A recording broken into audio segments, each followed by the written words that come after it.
আইসল্যান্ডকে ৩-০ গোলে হারিয়ে আর্জেন্টিনা তাদের বিশ্বকাপের আগে প্রিপারেশন শেষ করলো এবং আমার কাছে মনে হয় আর্জেন্টিনা এই দুটি ম্যাচের মধ্য দিয়ে অনেক কিছু খুঁজে বের করতে পারবে, বিশেষ করে লিওনেল স্কালোনি। এবং আমার কাছে মনে হয় বিশ্বকাপের আগে একটা পারফেক্ট প্রিপারেশন আমরা নিয়ে ফেলেছি এই দুই ম্যাচ থেকে। দেখুন, এই দুই ম্যাচে আর্জেন্টিনা গোল করেছে 5টি এবং গোল কনসিড করেছে 0। সো আপনি বুঝতে পারছেন যে ডিফেন্সিভ দিক থেকে আপনি হয়তো আর্জেন্টিনার এই বর্তমান ব্যাকলাইন নিয়ে চিন্তা থাকলেও যারা আছেন এই মুহূর্তে তারা অন্তত সলিড থাকার ট্রাই করছেন।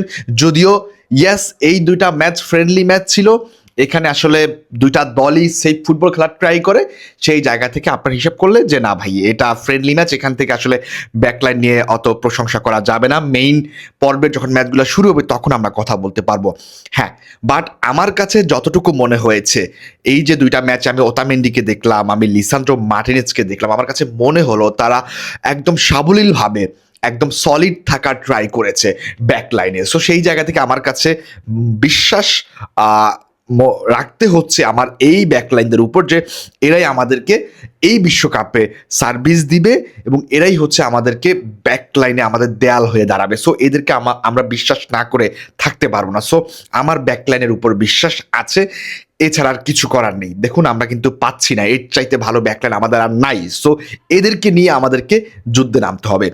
এরপর যে বিষয়গুলো নিয়ে কথা বলতে চাই, আজকের ম্যাচ স্পেশালি যদি আমাকে বলেন যে আজকের ম্যাচটা আমার কাছে কেমন লেগেছে আইসল্যান্ডের অ্যাগেইনস্টে, আমি বলবো যে দুর্দান্ত লেগেছে।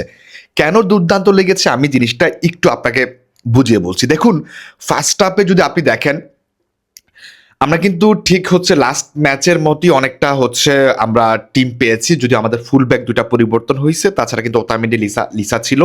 দেন হচ্ছে মিডফিল্ডটা কিন্তু আমাদের আগের মিডফিল্ডটাই ছিল, কিন্তু আমরা ফরওয়ার্ড লাইনে গিয়ে আসলে আমরা দেখতে পেলাম যে নিকো পাচ এবং হচ্ছে লোপেসকে ট্রাই করেছেন লিওনেল স্কালোনি।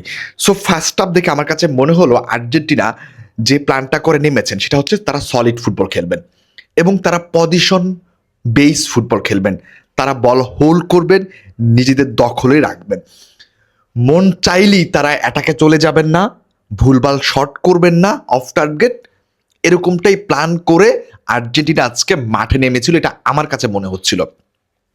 যেই জায়গাটাতে আমি ফার্স্ট হাফে খুব বেশি অ্যাটাক না করতে পারলেও আমি আর্জেন্টিনার কাছ থেকে যেটা দেখতে পেরেছি যে গোছালো একটা ফুটবল, নিজেদের ভিতর পাস খেলা, রোটেশন করা, সাইড চেঞ্জ করা, ধীরে ধীরে বিল্ড করা, মানে এই জিনিসটাই আমি চাচ্ছিলাম আর্জেন্টিনার কাছ থেকে। দেখুন, আপনি আর্জেন্টিনার কাছ থেকে খুব বেশি অ্যাটাকিং ফুটবল আপনি কিন্তু কখনই দেখতে পারবেন না। যারা রেগুলার ফুটবল ফ্যান আছেন, যারা আর্জেন্টিনাকে ফলো করেন, তারা এই জিনিসটার সাথে আমার সাথে এগ্রি করবেন যে আর্জেন্টিনা একদম মানে অনর্গল যে অ্যাটাক করবে, একের পর অ্যাটাক করবে, এরকম টিম আর্জেন্টিনা না। তারা ওইরকম ফুটবলটা খেলে না, তারা পজিশন ওয়াইজ ফুটবলটা খেলে, তারা বিল্ড আপ ফুটবলে পছন্দ করে, তারা রোটেশন করে, তারা সাইড চেঞ্জ করে। আপনি দেখতে পারবেন যে আর্জেন্টিনা যেটা করে বল নিয়ে, একবার হচ্ছে দেখবেন আপনার রাইট সাইডে বল থাকবে, আবার হচ্ছে এটাকে রোটেশন করে লেফট সাইডে বলটা নিয়ে যাবে। সো এই যে ট্রানজেকশন, এই যে রোটেশন, সো এইভাবে বিল্ড আপ করার ট্রাই করে, এইভাবে অ্যাটাক করার ট্রাই করে। সেই জায়গা থেকে আমার কাছে মনে হয় যে আর্জেন্টিনা আজকের ম্যাচে যেটা ট্রাই করেছে পজিশন ওয়াইজ ফুটবল খেলা, নিজেদের দখলে রেখে বিল্ড করা এবং মানে যেটা অ্যাটাক করবো সেটা যেন গোল হয়, এইরকম আসলে টার্গেট করে বা প্ল্যান করে খেলা ট্রাই করেছেন আর্জেন্টিনা। বেশ কিছু গোল মিস না হলে কিন্তু আজকে স্কোর লাইন 5 কিংবা 6 হতে পারতো। হ্যাঁ, সো মানে 6-0 এরকম স্কোর লাইন হলেও হতে পারতো, যেখানে আমাদের অ্যালিস্টার একটা ইজি গোল মিস করছে। মানে বলটা শর্ট রাখছে, সে পোস্টই বারে লেগে ব্যাক করেছে বল। এরপর হচ্ছে লাউতারো মার্টিনেজ মিস করলো, নিকো পাজের একদম ইজি একটা অ্যাসিস্ট ছিল সেটা মিস করলো। তাছাড়া নিকো পাজ নিজে আজকে 2টা গোল মিস করছে। সো সব কিছু মিলে আমার টিমের অবস্থা দেখে মনে হচ্ছে যে আমার টিম ভালো একটা শেইপে আছে, অন্তত তাদের ভিতর যে কম্বিনেশনটা প্লেয়ারদের ভিতরে সেটা ঠিক আছে, এটা আমার কাছে মনে হলো। এবং ফিনিশিংয়ে আজকে একটু দুর্বলতা লেগেছে, বাট এটা নিয়ে অত আহামরি চিন্তা করার কিছু নেই, এটা ঠিক হয়ে যাবে। এটা অত মেজর কোনো প্রবলেম হিসেবে আমি দেখছি না, যেটাকে আমরা 3-0 জিততে পেরেছি আজকে। সো আমার কাছে মনে হয় যে আর্জেন্টিনা আজকে কনফিডেন্টলি ফুটবলটা খেলতে পেরেছে। এরপর যে বিষয়গুলো নিয়ে কথা বলা উচিত আমার কাছে মনে হয় যে আমরা 3টা প্লেয়ারকে আসলে দেখতে পারিনি। মানে এই ওয়ার্ল্ড কাপের 2টা প্রিপারেশনমূলক ম্যাচে স্কালোনি কিন্তু বেশ কিছু প্লেয়ারকে ট্রাই করেছেন, হ্যাঁ? যেখানে আমরা 3টা প্লেয়ারকে শুধুমাত্র মাঠে দেখতে পারি না। সেই 3টা প্লেয়ার হচ্ছে এমিলিয়ানো মার্টিনেজ, হুলিয়ান আলভারেজ এবং হচ্ছে লিওনার্দো পারাদেস এবং মোস্ট প্রবাবলি মলিনাকেও সম্ভবত আমরা দেখতে পাইনি এই দুটো ম্যাচে। বাট ফার্স্ট ম্যাচে কি ছিল আমার মনে পড়ছে না। যাই হোক, এই কয়টা প্লেয়ারকে আমরা আসলে বিশ্বকাপের আগে একটু দেখে নিতে পারলে আমাদের জন্য ভালো হতো। বাট আলভারেজ, পারাদেস এবং এমির যে ইনজুরির কন্ডিশন, সেই জায়গা থেকে স্কালোনি কোনো প্রকার রিস্ক নিতে চাচ্ছেন না। আলভারেজ যদি সুস্থ থাকেন আমার কাছে মনে হয় আমাদের যে বিশ্বকাপের প্রথম ম্যাচটা আছে আলজেরিয়ার অ্যাগেইনস্টে, সেই ম্যাচে আলভারেজই স্টার্ট করার সম্ভাবনা 90% যদি আলভারেজ ফিট থাকেন। সো সব কিছু মিলিয়ে আমার কাছে মনে হয় 2টা ম্যাচ ভালো প্রিপারেশনমূলক ম্যাচ ছিল এবং আমরা নিজেদেরকে আরও হচ্ছে 2বার দেখে নিতে পেরেছি আমাদের কোথায় ল্যাকিং আছে, আমাদের কোথায় ভুল হয়েছে বা ভুল আছে।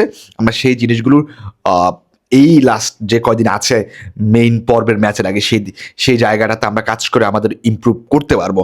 এবং আরও একটা বিষয় যেটা হচ্ছে এই 2টা ম্যাচের মধ্য দিয়ে স্কালোনি কিন্তু একটা স্টার্টিং 11 সেট আপ করার ট্রাই করবেন। যদিও স্টার্টিং 11টা কেমন হবে সেটা আমি আপনি অনেকেই জানি, বাট এরপরও নতুন কাউকে স্টার্টিং 11-এ জায়গা দেওয়া যায় কিনা সেই জিনিসটা কিন্তু তিনি এই 2টো ম্যাচের ভিতর থেকে বের করবেন। যেখানে প্রথম যে নামটা চলে আসবে ভ্যালেন্টিন বার্কোকে কোনোভাবে স্টার্টিং 11-এ জায়গা দেওয়া যায় কিনা এই জিনিসটা হয়তো স্কালোনি ভেবে দেখবেন এই 2টা ম্যাচের পরে। সো আশা করছি আপনারা বুঝতে পেরেছেন। সো যদি ওভারঅল আমাকে বলেন যে বিশ্বকাপের প্রস্তুতি কেমন হয়েছে, আমি বলবো যে 100-এ 100 না হলেও আমরা কিন্তু অলমোস্ট 80% পারফেক্ট হয়েছে আমার কাছে মনে হয় যে প্রস্তুতি। সো এই প্রস্তুতি নিয়ে এবার আমাদের ওয়ার্ল্ড কাপে নামতে হবে। ওয়ার্ল্ড কাপের মিশন যেটা আমাদের চ্যাম্পিয়ন হওয়া, আবারও ব্যাক টু ব্যাক সেই চ্যাম্পিয়ন ধরে রাখতে হলে আমাদের সবার দলগত পারফরমেন্স করতে হবে, সবার ধারাবাহিক পারফরমেন্স করতে হবে। আশা করছি সবাই বুঝতে পেরেছেন। সবাইকে অসংখ্য ধন্যবাদ জানিয়ে আজকের মতো এই জায়গায় শেষ করছি। আল্লাহ হাফেজ, আসসালামু আলাইকুম।